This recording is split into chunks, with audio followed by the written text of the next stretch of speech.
Sham Charania was on with the Pat McAfee show yesterday, and he believes that there are major changes that will come to the Boston Celtics in the offseason. Here was Shams.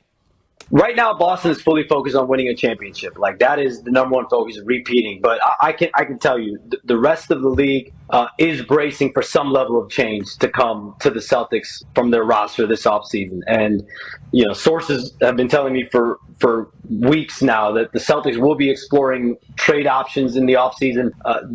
This team, this iteration just is not going to be sustainable for this team. And no one around the organization, from players to staffers, would be surprised if there are changes coming to this roster. Because when you think about the new collective bargaining agreement, there's restrictions that come with trades. There's restrictions that come with freezing of draft picks. That's all stuff that they're dealing with right now. They have 5 players right now scheduled to make $28 million or more next season. That's a league record. So they would have a salary bill of $500 million. That would be league history amount. And I think the Celtics knew when they traded for Jrue Holiday and they traded for Kristaps Porzingis, they'd be staring at this in the face this summer. But none of these changes are at the top of mind for the Celtics now. They can't be. And this is obviously the most talented team in the league. The league is bracing for some level of change to come to this Celtics roster in the offseason.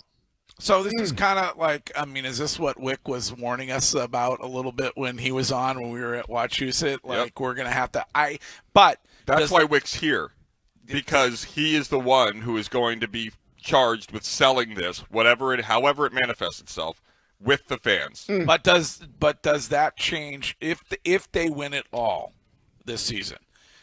And then they got the 2-peat, and you want to go 3-peat. Does that change? Are they willing? I think it's the opposite. You do. Yeah, I think I'm with if they you win on that. again, then it's You're more likely. sitting there looking at the. You're sitting there looking at the chance to win 3 in a row. Well, try selling to your fans. You lose in the NBA Finals, and now we're going to offload players from a team that didn't win it, as opposed to a team that's gone back to back. You can say we can still. And how much say does the new owner have? Well, he would eventually would have all of it. But but I'm saying next year, like if to come in and say, all right, well, we did win back to back. I want to go for the third one, so let's. But does he have